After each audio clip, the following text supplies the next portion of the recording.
सालाबादप्रमाणे याही वर्षी म्हणजे 5व्या वर्षी आपण ही सिरीज चालू करतोय, शाळेचा डब्बा. दरवर्षी जून महिन्यामध्ये आपण ही सिरीज चालू करतो, ज्यामध्ये लहान सुट्टी मोठी सुट्टी दोन्ही वेळेचे पदार्थ आपण दाखवतो. हे पदार्थ दाखवत असताना मुलांना आवडणारे असतील, लवकर होणारे असतील, घरातल्या साहित्यात होणारे असतील आणि सगळ्यात महत्त्वाचं प्रोटीन, फायबर, कार्ब्स हे सगळं त्याच्यात कसं येईल हे आपण बघत असतो. आज आपण पहिल्या एपिसोडमध्ये हे 2 पदार्थ करणार आहोत. ते तुम्हाला समजतीलच काय आहे ते. ही सिरीज जर अशीच कंटिन्यू करायची तर पटकन व्हिडिओला लाईक करा आणि कमेंटमध्ये #सरिताज किचन शाळेचा डबा लिहा.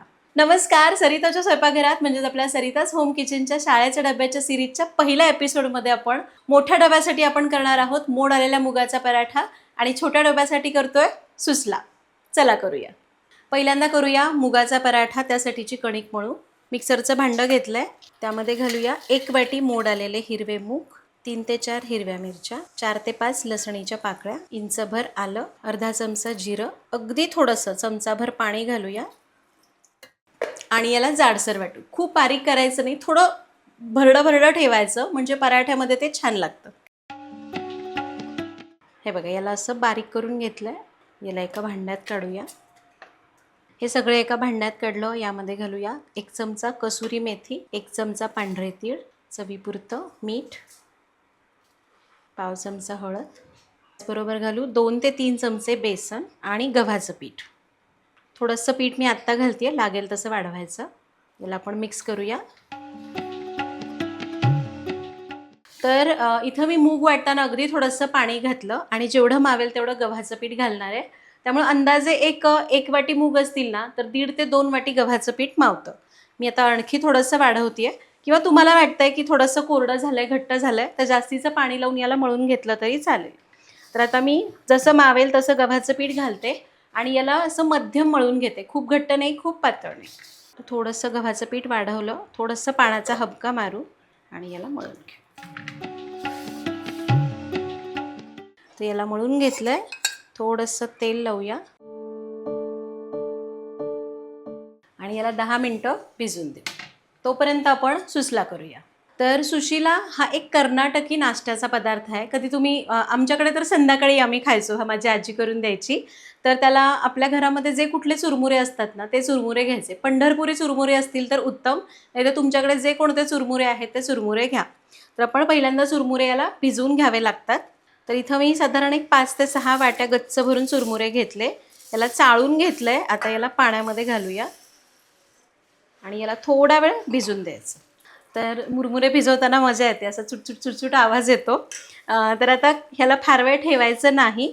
1-2 मिनिट झाले की याला असं हलक्या हाताने पिळून काढायचं. असे थोडे मऊ झालेत पण चांगले मोकळे आहेत.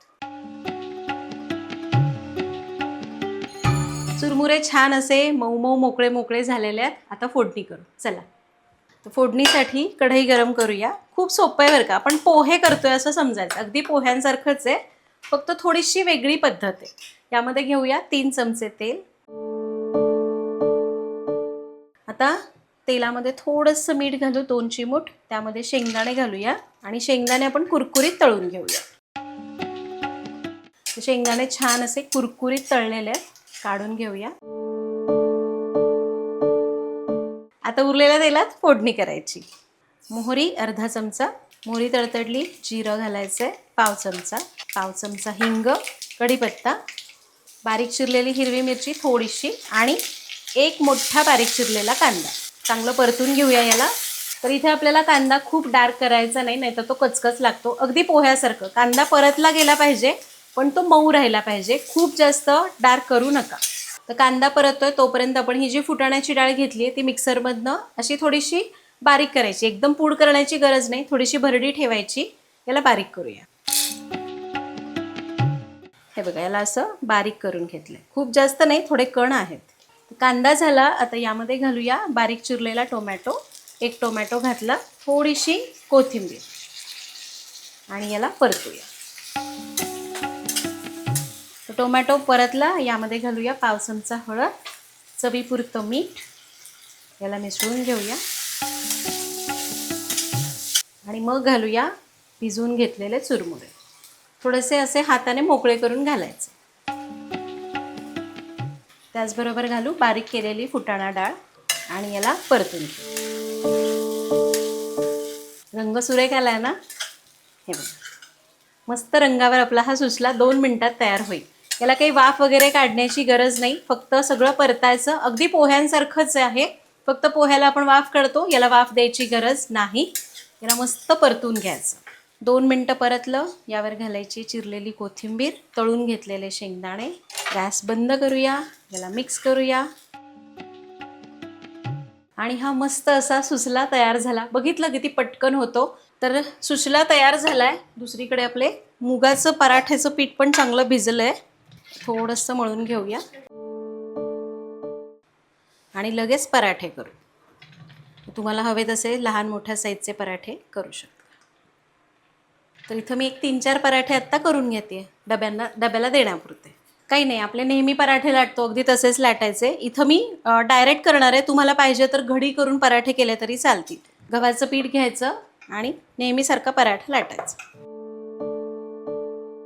तर हे बघा, असे मी मीडियम साईजचे असे चपातीसारखे पातळ पराठे लाटून घेतले. तर इथं मी 2 पराठे लाटून घेतलेले आहेत, डब्याला देण्यापुरते. भाजून घेऊया.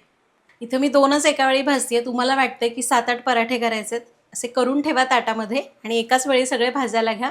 म्हणजे काय आहे ना, गॅसच्या समोर फार वेळ उभं पण राहत नाही आणि त्यामुळं मग आधी लाटून घ्यायचं आणि मग गॅस चालू करून भाजायला घ्यायचं. आता तवा मध्यम गरम झाला की तेल, तूप, बटर तुम्हाला जे आवडतं ते लावून हे पराठे भाजून घ्या.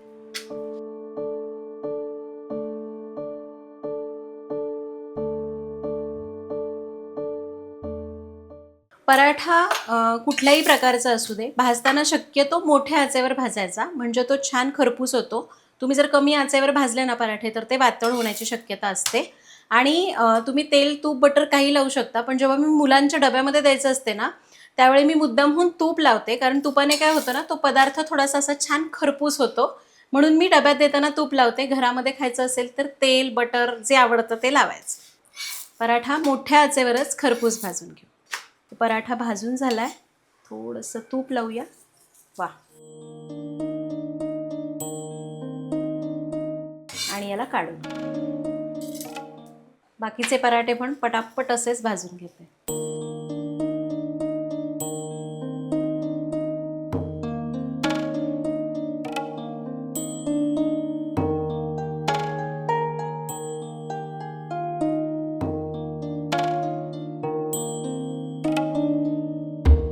तर अशा प्रकारे आज आपण शाळेच्या डब्याचा पहिला एपिसोड केला.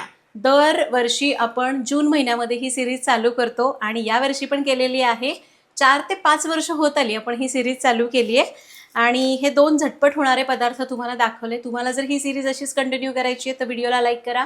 तुम्ही तुमच्या मुलांना काही वेगळं डब्यामध्ये देता का? तर तशा काही रेसिपीज असतील तर तुम्ही मला लिहून कळवू शकता. मी त्या करण्याचा सुद्धा प्रयत्न करेन. भेटूया पुढच्या भागात. Happy cooking.